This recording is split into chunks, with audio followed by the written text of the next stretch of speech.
안녕하세요. 해산물 이야기꾼 백대표입니다. 날이 정말 많이 추워졌습니다. 저는 조금 이르지만 패딩을 벌써 꺼내 입었네요. 벌써 11월 달이니 초겨울 자락에 접어들었네요. 그러면 11월 달에는 어떤 해산물이 제철인지 알아봐야 되겠죠? 잘 따라오세요. 자, 11월부터 제철 해산물 첫 번째로는 방어입니다. 언제부터인가 겨울 대표 횟감 하면 방어가 떠오르는데요. 겨울 제철 횟감으로 방어는 우리나라에서 선풍적인 인기를 두고 있는데요. 우리나라 사람들이 겨울 방어를 본격적으로 먹기 시작한 거는 채 10년이 안 됩니다. 정경이과에 속하는 방어는 등 쪽이 철색을 띤 청색이고 배 쪽은 은백색인데요. 주둥이에서 꼬리 자루까지 담황색의 불선명한 띠가 나와 있는 게 특징이죠. 우리나라 동해안과 남해에서 많이 나는 방어는 등푸른 생선이기 때문에 등푸른 생선의 효능을 모두 가지고 있는데요. 콜레스테롤 개선에 도움을 주고 혈액의 흐름을 원활하게 해주고요. DHA가 풍부하여 두뇌 발달에 아주 좋은 건 익히들 잘 알고 계실 겁니다. 그런데 동해수산시장이나 노량진 수산시장에 가면 대방어, 중방어, 소방어라고 하는 녀석들을 볼 수 있는데요. 이 말은 방어의 무게에 따라 나눠지기 마련인데요. 저는 개인적으로 10kg 이상 되는 방어를 대방어로 생각하고요. 5kg에서 8kg까지가 중방어, 2kg에서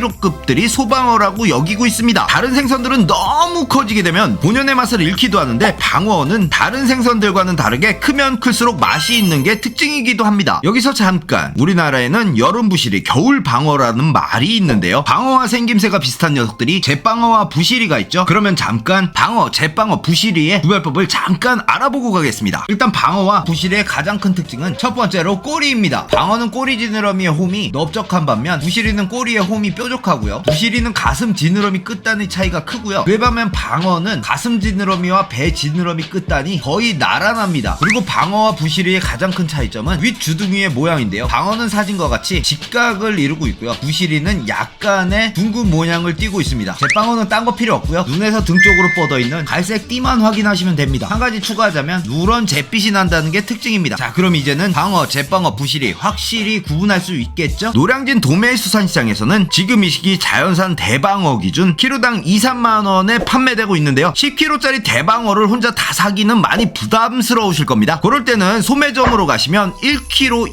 2kg도 사실 수 있습니다. 다만 키로당 단가는 조금 올라가겠죠? 아주 기름지면서 고소한 방어, 지금부터 시작이니까요. 이 겨울이 가기 전에 꼭 한번 그 기름진 맛을 느껴보시기 바랍니다. 다음으로는 말똥성게입니다. 우리나라 연안에는 30종이 넘는 성게의 종류가 있는데요. 그 중에서 말똥성게, 보라성게, 둥근성게가 대표적으로 많이 식용으로 잡히고 있습니다. 그 중에서 4월부터 8월까지는 보라성게가 제철이고요. 11월부터 3월까지는 말똥성게가 제철입니다. 말똥성게소와 보라성게소는 맛과 모양부터가 다른데요. 보라성게의 성게소는 크기가 크고 수분이 풍부하고 과즙 같은 단맛이 있고요. 말똥성게소는 알이 작고 단단하면서 깊은 향과 진한 맛이 일품입니다. 성게소는 바다의 호르몬이라고 불릴 정도로 영양소가 다양하게 많이 들어있는데요. 풍부한 단백질을 가지고 있고 자양강장 성분 또한 많이 들어있고요. 비타민, 철분이 많이 들어있어 기억력 회복과 빈혈 예방에 좋다고 합니다. 그리고 인삼에 많이 들어있는 사포닌 성분도 많이 들어있어 면역력 향상에 효과가 좋다고 합니다. 근데 성게는 맛과 영양분이 우리에게 이로운 점이 많지만 바다 생태계를 파괴하는 아주 무서운 놈입니다. 성게들의 식성이 어마무시하기 때문에 바다의 해조류들의 씨를 말려 바다가 사막화되는 데의 주범이라고 합니다. 그러니까 성게소의 소비가 많아지면 우리나라 바다에 이롭다고도 말할 수 있겠네요. 성게는 여러가지 요리에 활용이 되는 녀석인데요. 성게소 파스타, 성게알 비빔밥, 성게알 곁들인 스테이크, 또 성게소 초밥, 그리고 회에도 성게소를 얹어 먹기도 하죠. 제주도에서는 성게소를 미역국으로 끓여 산모에게 먹일 정도로 높은 영양소를 가지고 있어 매우 인기가 많고 활용도도 높은 게 성게소입니다. 성게소는 보통 100g 단위로 판매가 되는데요. 노량진에서는 보통 수입산이 많이 유통되고요. 동해나 남해 현지에서는 해녀들이 직접 채취한 성게소를 팔기도 하고요. 인터넷 쇼핑에서는 수입산과 국내산 성게소를 쉽게 찾아볼 수 있습니다. 근데 성게소 가격이 엄청 비싸죠? 생물 성게소는 200g에 3만원이 훌쩍 넘고요. 냉동도 별반 차이가 없습니다. 수입 성게소의 경우 정말 다양한 가격을 형성하고 있는데요. 수입산 성게소는 퀄리티와 각 나라의 맛있는 시기에 맞게 가격이 형성되어 있습니다. 그래서 평균적으로 우리나라 성게소보다 조금 더 비싼 가격대를 형성하고 있습니다. 뜨끈한 국물이 생각나는 시기입니다. 제철 맞은 말똥 성게소로 뜨끈한 미역국 한 그릇 어떠세요? 다음으로는 꼬막입니다. 찬바람이 불기 시작하면 시장에 나오기 시작하는 꼬막은 겨울 입맛을 깨우는 별미로 제격인데요. 꼬막에는 양질의 단백질과 비타민, 필수 아미노산이 균형 있게 들어있어 어린이 성장 발육 발육에 굉장히 도움이 많이 된다고 하니 아이들과 함께 먹기 좋은 제철 해산물이겠죠. 게다가 꼬막은 철분과 각종 무기질이 다량 함유되어 있어 빈혈에 도움을 주기도 한답니다. 추운 겨울 날씨로 몸이 허약해지고 종종 어지러움을 호소하는 분들께는 정말 적절한 제철 해산물입니다. 우리나라는 꼬막이 크게 세 가지가 유통이 되고 있는데요. 참꼬막, 새꼬막, 핏꼬막입니다. 그 중에서 참꼬막을 가장 최고로 치고요. 그 다음 새꼬막, 그 다음 핏꼬막으로 치고 있습니다. 이 녀석들의 구분법은 방사르게 개수로 구분을 하는데요. 참꼬막은 17개, 18개가 되고 새꼬막은 32개쯤, 핏꼬막은 40개쯤 된다고 하네요. 근데 그거 언제 세고 있니? 꼬막 하면 대표적으로 꼬막 무침이죠. 짭조름하게 간장 양념을 해서 먹으면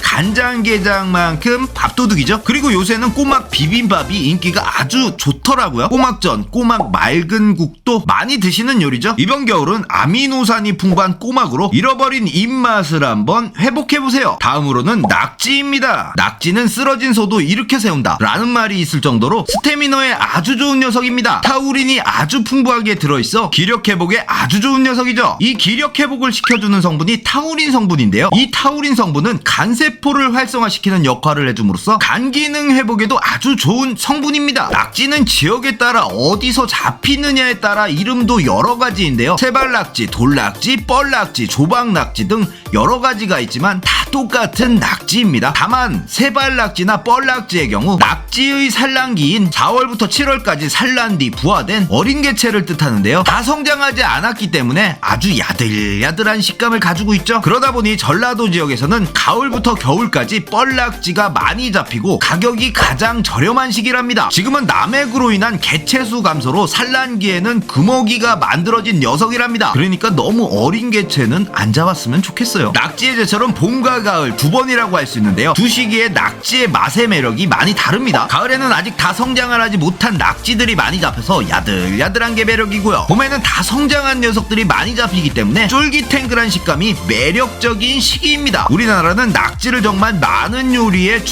조연으로 이용하는데요. 기본적으로 낙지볶음, 낙지오롱, 낙지샤브샤브, 산낙지로 많이 드시고요. 각종 해산물 요리의 감초 역할로 빠지지가 않는 녀석이죠. 그런데 말입니다. 낙지를 요리할 때 살짝 데쳐서 그물은 버리고 요리를 시작하시는 분들이 많을 겁니다. 또 낙지를 숙회로도 드시는 분이 많으실 겁니다. 하지만 낙지는 물에 데치거나 삶으면 물에 타우린같이 좋은 성분이 녹아 들어가기 때문에 낙지의 좋은 성분을 온전히 섭취하려면 처음부터 낙지를 조리해서 먹는 전골이나 볶음류가 더 좋다고 합니다. 그리고 지금 이 시기 낙지는 겨울을 나기 위해 몸에 많은 영양분을 축적하는 시기입니다. 요새 몸이 좀 허야다 생각하시는 분은 낙지 한번 먹고 컨디션 업 해보자고요. 다음으로는 도미입니다. 도미라는 이름은 감성돔과 황돔같이 도미과에 속하는 어종의 총칭입니다. 우리나라 도미의 종류는 참돔, 감성돔, 청돔, 새눈치, 황돔, 굴돔, 놀줄돔, 실불돔 등 여러 가지가 있는데요. 만나기 어려운 녀석들은 제껴두고 우리 주변에서 비교적 쉽게 볼 수 있는 참돔과 강성돔을 얘기해보겠습니다. 일단 참돔과 강성돔은 제철 시기가 산란기인 봄이라고 하는 분들이 많은데요. 그건 산란을 하기 위해 연안으로 몰려들어와 쉽게 많이 잡히는 시기이기 때문입니다. 그래서 저는 개인적으로 상술이라고 생각합니다. 그래서 그런지 서천에서는 5월에 도미 축제를 하죠. 이게 다 상술이에요. 제가 확실히 말할 수 있는 거는 산란기의 도미들은 살이 무르고 기름진 고소한 맛도 느낄 수 없다라는 겁니다. 차라리 산란기에는 산란에 참여하지 않는 어린 개체를 먹거나 양식 참돔을 드시는 게 맞다고 생각합니다. 양식 참돔은 항상 같은 손을 유지하기 때문에 살의 차짐도 유지되고 양식이니까 당연히 산란과는 무관하고요. 자연산 참돔의 경우 3살 이후 산란에 참여하기 때문에 산란에 참여하지 않는 녀석이 맛을 유지하겠죠. 참돔은 지금부터 겨울을 나기 위해 살의 지방을 축적하고 낮아진 수온으로 인해 살이 탱탱해집니다. 참돔과 강성돔은 10년 전까지만 해도 정말 고급 어종이었는데요. 지금은 양식이 많이 되고 일본산 양식 참돔도 수입이 많이 되다 보니까 가격이 너무 저렴해져서 지금은 국민횟감 광어 우럭을 제끼고 차세대 국민 생선이 됐죠. 그도 그럴 것이 지금 노량진 도매시장에서는 광어 우럭보다 일본산 양식 참돔과 국내산 양식 참돔이 광어 우럭보다 더 저렴하게 판매되고 있는 실정이니까요. 참돔은 기본적으로 우리나라에서 회로 가장 많이 먹죠. 근데 참돔을 회로 먹을 때 껍질이 붙어있는 상태에서 껍질 부분에 뜨거운 물을 부어 지방층을 녹여 기름의 고소한 맛을 극대화시키는 방식인 일본말 유비끼와 토치로 껍데기를 지져서 지방층을 녹여주는 일본말 히비끼가 있는데요. 회로 드실 때 꼭 유비끼나 히비끼를 일부분 해달라고 요청을 하십시오. 또 다른 참돔의 매력에 빠지실 겁니다. 참돔은 회로 주로 국으로 많이 먹지만 구이, 조림, 미역국으로도 먹으면 참 맛있는 녀석이니까요. 11월 달에는 참돔, 감성돔 한번 드셔보시죠. 다음으로는 삼색이입니다. 쏨뱅이목 삼색이과에 속하는 삼색이는 어류 중에 못생긴 걸로 아기, 쑥이미와 궤도락치와 어깨를 나란히 할 정도로 못생긴 녀석입니다. 지역에 따라 삼수기, 삼식이, 퉁수 등 이름이 많은 녀석인데요. 일부 지역에서는 고무꺽정이도 퉁수라고 부르고 있죠. 생김새는 고무꺽정이와 비슷하나 엄연히 다른 어종입니다. 삼색이는 11월부터 3월까지가 산란기라 깊은 바다에서 생활하다가 비교적 얕은 연안으로 몰려와 산란을 하는데요. 그런데 말입니다, 백 대표가 항상 강조하는 게 산란기에는 생선이 맛이 없다고 얘기하는데 왜 삼색이는 지금 산란기인데 제철이라고 할까요? 그것은 삼색이는 회로도 먹어도 아주 맛있는 녀석이지만 삼식이는 예로부터 탕 종류로 많이 이용됐기 때문에 지금 산란기에 제철이라고 할 수 있는 겁니다. 봄철에 도다리 수국처럼요. 삼색이는 탕을 끓였을 때 육수가 정말 시원하게 우러나는데요. 살은 순두부처럼 매우 부드럽고 비린내가 나지 않고 아주 고소한 맛을 자랑하는 녀석입니다. 솔직히 삼색이탕은 삼색이 본연의 맛이 너무 맛있어서 요리를 못하는 사람이 요리를 해도 전문가의 포스가 느껴지는 녀석입니다. 생명력이 강해서 활어로 유통이 많이 되어서 잡어회에 끼워 넣기로 많이 판매되는데요. 활어회로 먹어도 아주 탱탱한 식감을 자랑하는 녀석입니다. 삼색이는 칼륨, 칼슘, 인 등 영양 성분도 풍부하게 들어있어서 고혈압 예방, 골다공증 예방에도 좋다고 하네요. 아직까지는 양식이 되고 있지 않지만 얼마 전 대량 인공포란에 성공했다고 기사가 난 걸 봤네요. 뜨끈한 게 생각나는 계절입니다. 가격도 저렴하고 맛도 좋은 삼색이 매운탕 한번 끓여서 소주 한 잔